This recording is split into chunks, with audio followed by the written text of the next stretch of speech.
Tá bem, parabéns para vocês, Deus continue abençoando vocês.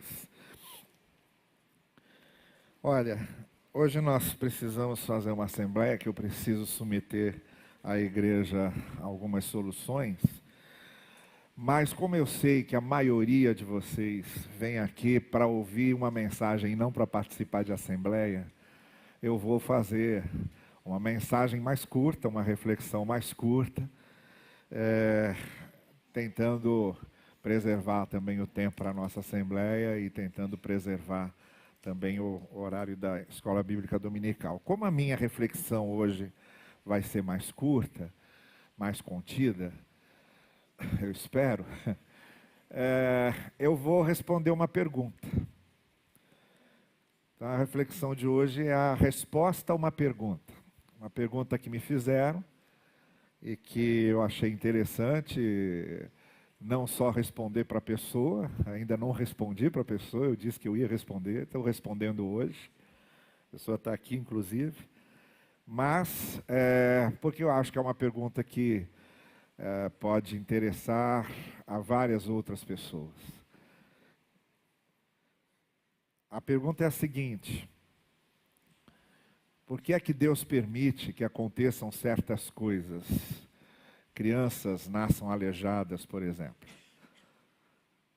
Ou que alguns absurdos aconteçam.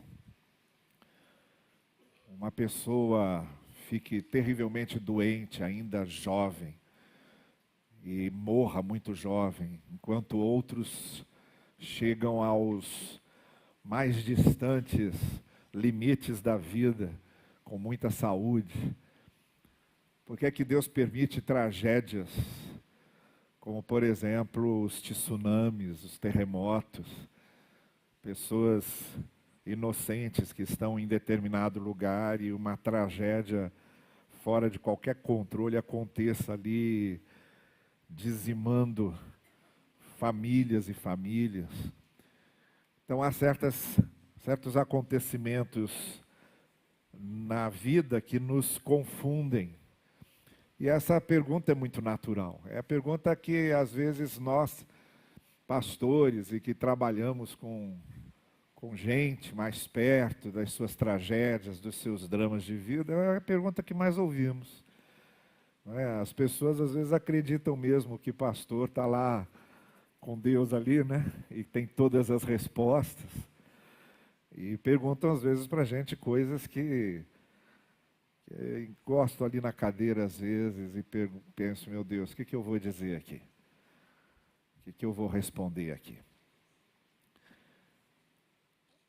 Eu já participei de momentos tremendamente trágicos na vida de muitas famílias e vi situações tremendamente trágicas. E posso dizer a vocês com toda certeza, antes que me perguntem alguma coisa, eu sou o primeiro a fazer perguntas. Quando eu era pastor na igreja de Inhaúma, no dia do meu aniversário, eu estava fazendo o sepultamento de um pai e de uma filha. Os dois morreram num acidente voltando dos feriados do carnaval. O carro bateu de frente com um outro carro que vinha sendo dirigido por um motorista bêbado, que entrou na faixa dele, bateu de frente. Na hora morreu ele e a filha de 8 anos de idade. A esposa, até hoje, precisa de bengala para andar, esses anos todos depois. A filha mais velha também teve sequelas que duraram anos. E na hora que eu estava fazendo o sepultamento, vendo os 2 caixões ali emparelhados, e naquela obrigação de ter de dizer alguma coisa, e sabendo às vezes as expectativas das pessoas, de haver uma consideração que explicasse esse absurdo, de 2 pessoas muito bem, certinhas, andando no lugar certo da rodovia, a menina com a vida toda pela frente, e por causa de um irresponsável que entrou no seu carro bêbado e dirigiu irresponsavelmente, com ele não acontece nada e leva à morte um pai e uma filha dessa forma. Então, eu sou o primeiro que faz esse tipo de pergunta, viu? Antes de você perguntar como é que Deus permite isso, eu já perguntei aquilo muito para mim mesmo. Mas eu fui, até por causa dessa vivência pastoral, de ter que estar mais perto dos dramas e tragédias das pessoas, eu tive que trabalhar a minha cabeça de alguma forma, senão entra em parafuso. São colocadas, o problema é que são colocadas para a gente, desde que a gente é criança, quando a gente nasce em igreja, e vai sendo doutrinado em igreja, são colocadas às vezes respostas clássicas, tradicionais, que não respondem nada. E a gente fica recorrendo a essas respostas clássicas e tradicionais, que todo mundo responde igual, todo mundo diz a mesma coisa, mas que no fundo não responde nada. Não explica nada. Então aquela angústia interior mais flagrante e que continua ardendo dentro da gente, repleta de dúvidas e de questionamentos, ela não se aquieta com explicações doutrinárias e teológicas. Não se aquietam com explicações de igreja. Não se aquieta com explicação de teólogo. Ela permanece. Então são perguntas que a gente, ou porque vê acontecer na vida dos outros, ou porque vê acontecer na nossa vida, são perguntas recorrentes. E que se reduzem a isso. A grande verdade é que todas essas perguntas se reduzem a isso. Como é que Deus deixa acontecer uma coisa dessa? E mais, essa pergunta tem um outro pressuposto atrás, que é o seguinte pressuposto: se eu pudesse, tivesse o controle das coisas, eu não deixaria acontecer isso. Esse é o pressuposto que está atrás dessa pergunta.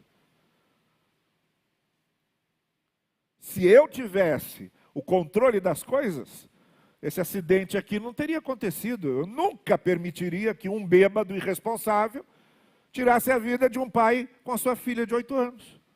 Se eu tivesse o controle e a onipotência do universo. Então essa pergunta que a gente faz, por que é que Deus deixou acontecer, tem esse pressuposto atrás.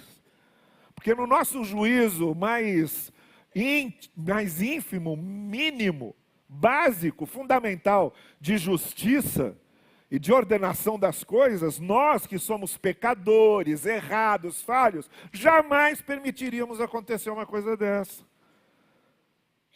Então a nossa pergunta é: como é que Deus permite?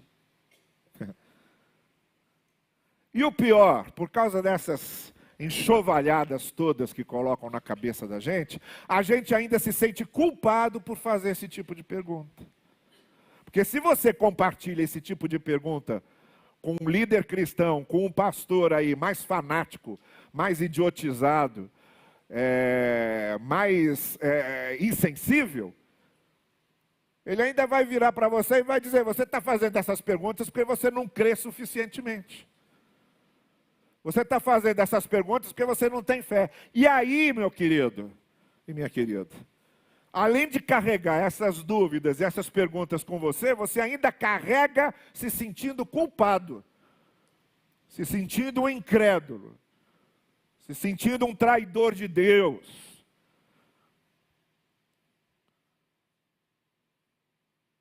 Então, às vezes, as respostas clássicas, tradicionais, não encaixam. Não encaixam. Então, por que acontecem essas coisas? Qual seria a resposta para isso? O assunto é muito sensível a todos nós. Mas eu quero compartilhar com vocês algumas coisas da maneira como eu vejo. Se vocês forem perguntar aí para outro pastor, outros teólogos, provavelmente vão dizer coisas bem diferentes. Provavelmente não, com quase toda certeza vão dizer coisas bem diferentes. Bom, eu vou dizer para vocês o que eu tenho visto, o que eu tenho vivido e a maneira como eu tenho elaborado essas coisas no meu coração e na minha cabeça. E que tipo de resposta eu dou. E talvez um texto que resuma muito isso seja um texto de Eclesiastes. E aí eu começo aqui nesse ponto. Eu gosto muito do livro de Eclesiastes, porque é um livro muito realista. O autor de Eclesiastes diz umas coisas que é o seguinte: olha, aproveite a sua juventude, porque não tem graça nenhuma em envelhecer. Essa é a primeira coisa que ele diz. Tá certo? Está bem claro lá. Todos nós vamos envelhecer, então aproveite bem a sua juventude, porque quando envelhecer, vai perder um monte de coisa. Perde liberdade, perde saúde, perde movimento, perde tudo. Não é? Então, o envelhecimento é uma realidade que quem participa e quem experimenta disso sabe bem do que eu estou falando. Sabe bem do que eu estou falando. Eu já sei disso. Aí Eclesiastes diz o seguinte: olha, e tem mais. A gente vai morrer. E vamos ser sepultados. E acabou. Essa vida aqui acabou. O que tem do outro lado é outra história. O Antigo Testamento não se preocupa muito com o que tem do outro lado. Quem se preocupa muito com o que tem do outro lado é o Novo Testamento, a partir do que Jesus fala. Mas o judaísmo antigo, os autores do Antigo Testamento, são raros os textos que falam sobre vida pós-morte. Não se preocupam muito com isso. Eles se preocupam mais com essa vida, e por isso Eclesiastes diz: olha, a alma volta para Deus e você é sepultado e acabou. Pronto. A vida é isso aí. E aí ele faz aquela emenda, dizendo: então, aproveite os seus dias, lembre-se do seu Criador, viva da melhor maneira, porque vai acabar. Bom, além de tratar dessa questão mais abissal e profunda da existência humana, para a qual não tem jeito, todos nós vamos passar por isso, vamos envelhecer e depois vamos morrer. Aliás, perguntaram para o Bernard Shaw, que era um dramaturgo irlandês, perguntaram para ele uma vez assim: você não se incomoda em estar envelhecendo? Ele falou: eu me incomodo sim, mas a outra opção é pior, então deixa eu ir envelhecendo, né? Então, das duas, uma, ou a gente envelhece ou morre antes de envelhecer, o que não é nada bom. Mas, de qualquer forma, envelhecendo não, a gente vai acabar morrendo e tudo vai acabar terminando aqui. Essa vida é uma só, o que a gente faz aqui é uma vez só, o que a gente experimenta aqui é uma vez só. Acabou aqui, acabou aqui. É disso que Eclesiastes está falando. E aí chega num determinado momento em que Eclesiastes está tentando justamente falar sobre esses absurdos da vida. E aí chega lá num momento no capítulo 9, que ele diz o seguinte: eu percebi outra coisa debaixo do sol. Os velozes nem sempre vencem a corrida. Os fortes nem sempre triunfam. Os sábios nem sempre têm comida. Os prudentes nem sempre são ricos. Os instruídos nem sempre têm prestígio, pois o tempo e o acaso afetam a todos. Isto é, as coisas fogem do nosso controle. E aí mais. Além do mais, ninguém sabe quando virá a sua hora. Assim como os peixes são apanhados numa rede fatal e os pássaros são pegos numa armadilha, também os seres humanos serão enredados pelos tempos de desgraça que caem inesperadamente sobre eles. Essa é a visão do Eclesiastes sobre as desgraças da vida, sobre as tragédias da vida, sobre as coisas que nos tocam. Uma visão lúcida, realista, pé no chão. Pé no chão. Mas é claro que não é só isso. Nós temos todo o contexto de outros textos da Escritura, de outros ensinamentos. Depois a gente chega no Evangelho, uma série de coisas que a gente vai aprendendo lá. A gente vê Paulo passando uma série de desgraças, e ele lista lá tudo aquilo que ele, como pregador do Evangelho, vocês acham que porque eu sou pregador do Evangelho não acontece? Acontece. Aí ele bota uma lista enorme, abre um rosário de sofrimentos ali no 2 Coríntios, mostrando que com qualquer pessoa pode acontecer qualquer coisa em qualquer tempo. Com qualquer pessoa pode acontecer qualquer coisa em qualquer tempo. Mas aí a gente tem algumas alternativas, e é mais ou menos nisso que eu quero fixar a minha reflexão. Algumas respostas equivocadas, fuja dessas, que essas não vão solucionar nada. A primeira é a resposta conformada. Ah, Deus quis que acontecesse assim, puro conformismo. Isso não responde nada. Você vê uma tragédia, dizer, isso aconteceu porque Deus quis. Isso é conformismo, isso é fugir, isso é um negacionismo doido. É não querer refletir sobre o assunto. É jogar a responsabilidade para Deus. Eu falei no enterro, foi no enterro da Priscila, do pastor Jonathan, que foi uma morte que mexeu muito comigo pela proximidade que eu tinha com eles, e a maneira, o carinho enorme que eu tinha por eles, e a maneira como eu vim acompanhando aqueles dias difíceis que eles viveram. Eu acho que na minha vida de pastor, foi a única mensagem que eu precisei escrever. Normalmente, casamento e enterro, eu falo o que vem no coração. Só vou pelo afeto. Mas foi a primeira vez num enterro que eu fiz por escrito, que eu achei que era melhor eu ler. E eu começava a minha palavra dizendo o seguinte: isso aqui não aconteceu por vontade de Deus. Não é porque Deus quis que isso aqui aconteceu. Deus não quer nada disso. Deus não quer que uma tragédia dessa aconteça na vida de uma pessoa. Deus não quer ninguém com câncer, morrendo aos poucos, sofrendo aos poucos. Deus não quer sofrimento de ninguém. Deus não é um sádico. Meu Deus do céu, que diabo. Eu como pai, se estou com meu filho doente, eu não preciso que ninguém fique me pedindo para ele ficar bom, porque eu vou fazer ele ficar bom, se eu puder.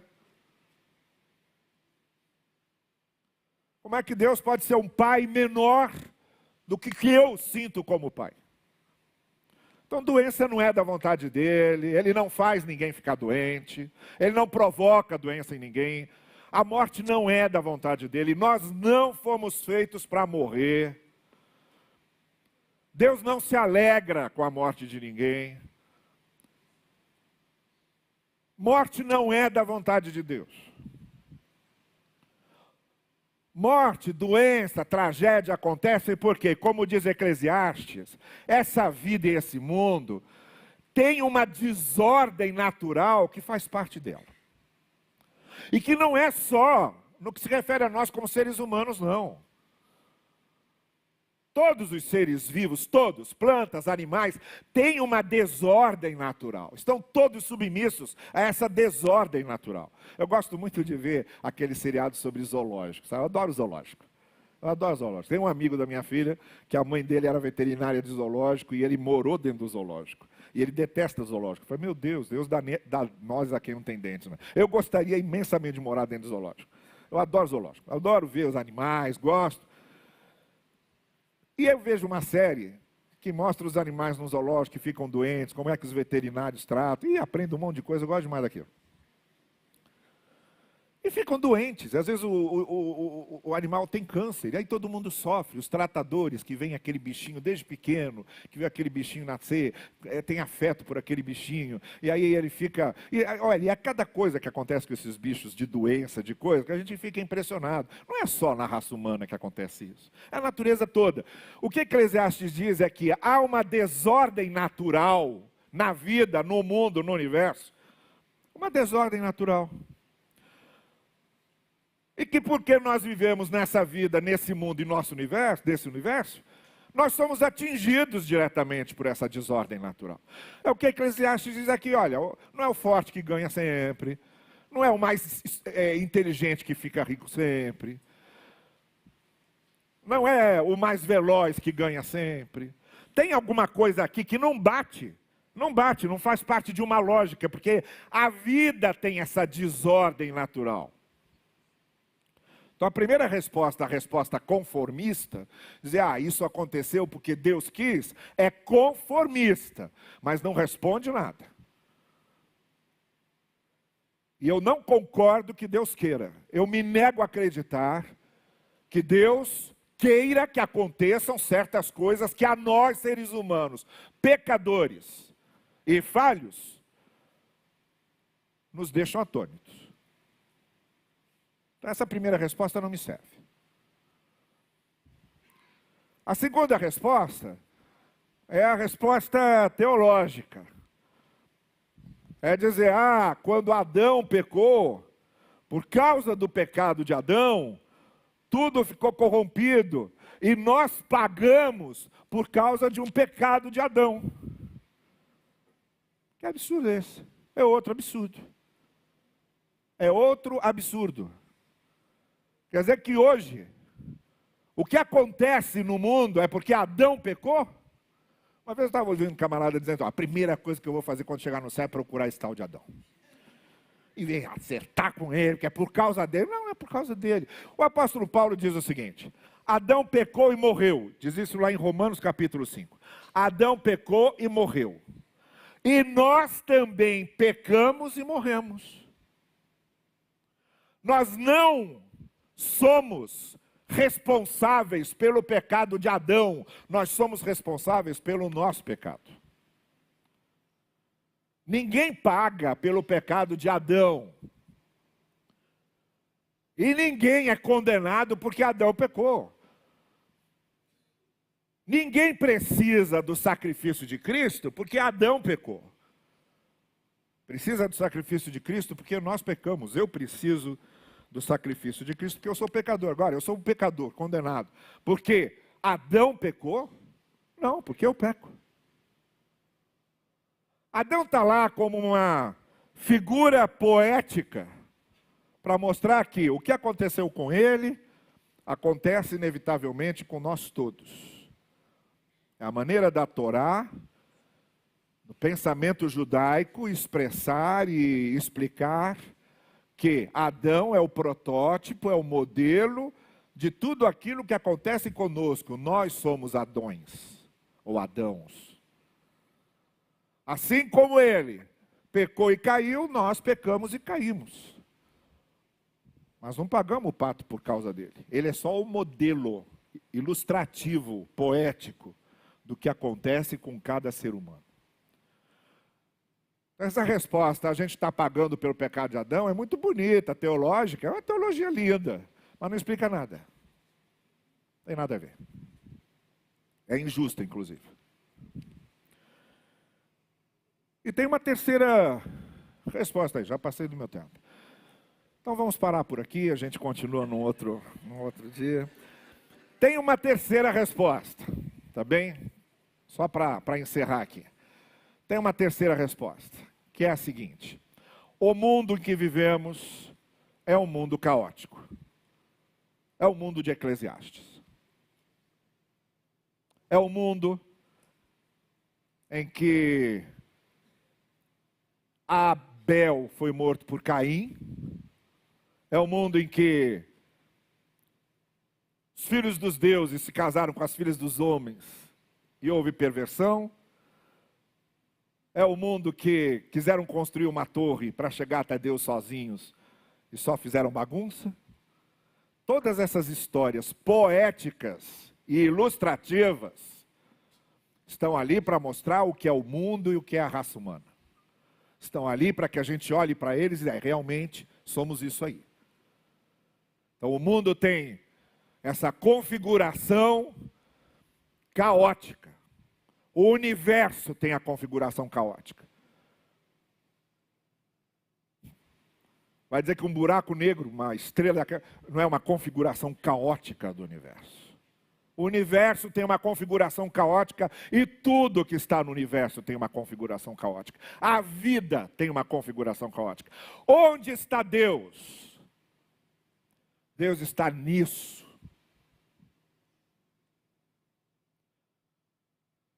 Deus está naquele momento em que os discípulos, confusos como a gente fica, atordoados como a gente fica, quando viram aquele paralítico ali, paralítico não, aquele cego de nascença, que não podia ver, que havia nascido cego, perguntam para Jesus, olha só, ó a teologia, Olha a teologia.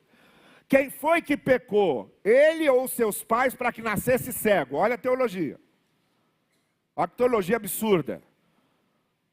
Os pais pecaram e o filho nasceu cego para Deus castigar o pecado dos pais. Olha que coisa doida.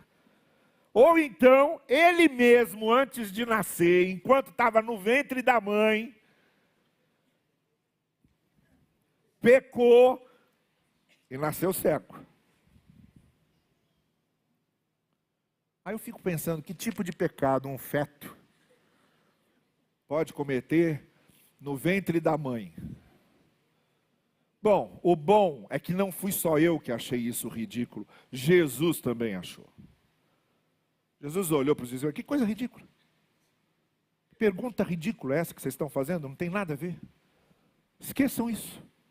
Esqueçam a busca de uma resposta moral para isso. Esqueçam uma resposta moral para isso. Não tem nenhuma resposta moral para isso.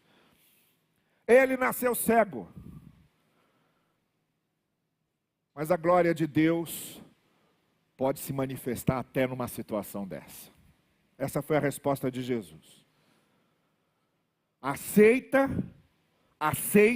por pressuposto o caos do mundo. Realmente, o mundo é um caos, a vida é um caos, a natureza é um caos, e a gente, no meio desse caos todo, aceita essa verdade, mas não aceita. Aceita no sentido de dizer, realmente, ele nasceu cego. Mas essa resposta que vocês estão querendo dar, essa resposta religiosa, esqueçam dela. Esqueçam dela. Essa resposta doutrinária, teológica, esqueçam dela. Tem nada a ver com isso. Nasceu cego. Mas eu vou dizer para vocês uma coisa. Se vocês me perguntarem, onde está Deus? Eu vou dizer, está aqui. Nele. Porque até nessa situação Deus pode manifestar a glória dele. E essa é a resposta. O universo, a natureza, o mundo são caóticos. A vida é caótica. O universo é cheio de injustiças naturais. Um planeta pode desaparecer inteiro. A natureza é cheia de injustiças naturais. Tá aquele pinguinzinho que acabou de nascer, começando a andar, aí vem aquela águia, pega o pinguinzinho, leva e come. Ah, tadinho, pois é. É assim que é a natureza. A natureza é assim. Injusta. Foi injusta para o pinguinzinho, mas foi justa para a águia, que precisava comer. E a vida humana é caótica e é injusta. A vida humana é caótica e injusta. Agora, onde é que está Deus? Está aí.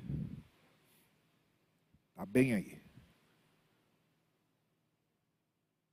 Você vê alguém sofrendo, vivendo uma tragédia, onde está Deus? Está em você. Vá lá e seja solidário.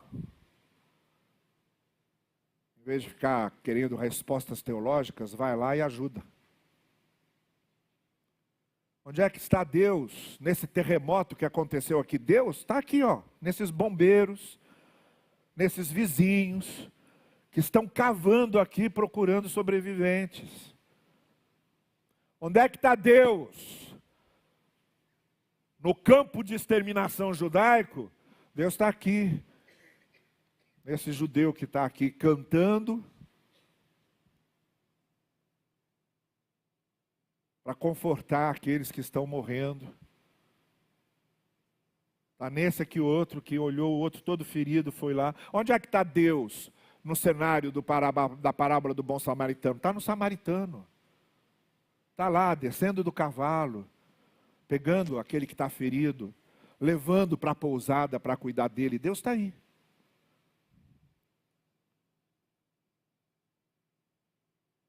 Ele nasceu cego. O mundo é isso. É esse caos. Ele nasceu cego. Mas a glória de Deus pode se manifestar na vida dele, através da família que vai ampará-lo, através das pessoas que vão ajudá-lo, e nele mesmo. Não há respostas que sejam doutrinárias, teológicas, que nos satisfaçam. O que há é compensação. Não há explicação, mas há compensação.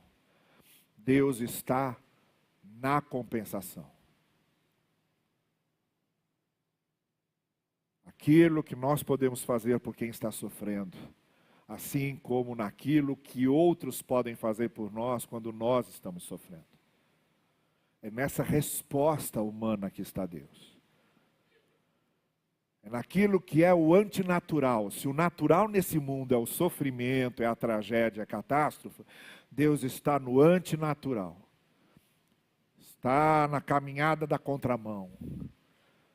Onde há tragédia, onde há injustiça, Deus está naqueles que se mostram como ajuda, como solidariedade, como apoio, como presença, como conforto. É aí que Deus está. É aí que Ele está atuando. E onde quer que haja uma tragédia, onde quer que nesse mundo caótico, duas placas tectônicas que estão ali há bilhões de anos, resolvem se mexer, não há nenhuma moralidade nisso. Tem uma vila inteira morando em cima, mas se duas placas se mexem ali, não tem nenhuma moralidade nisso.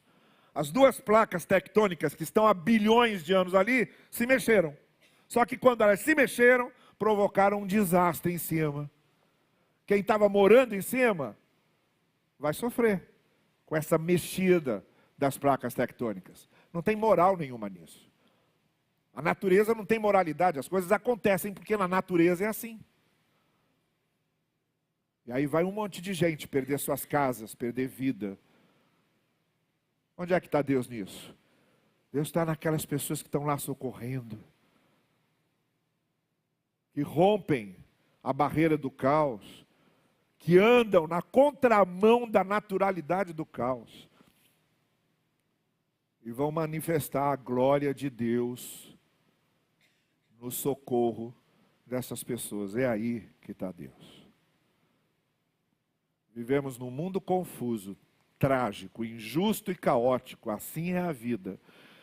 Mas nós podemos ser a resposta de Deus para pessoas que eventualmente sejam vítimas dessa injustiça e desse caos. Nós somos a resposta de Deus para as pessoas que estão sofrendo. Onde está Deus? Deus está em você, meu irmão. Faça o que Deus fez através de Cristo, socorrendo essas pessoas que estão sofrendo, e que Deus assim nos abençoe. Amém. Ok. Nós vamos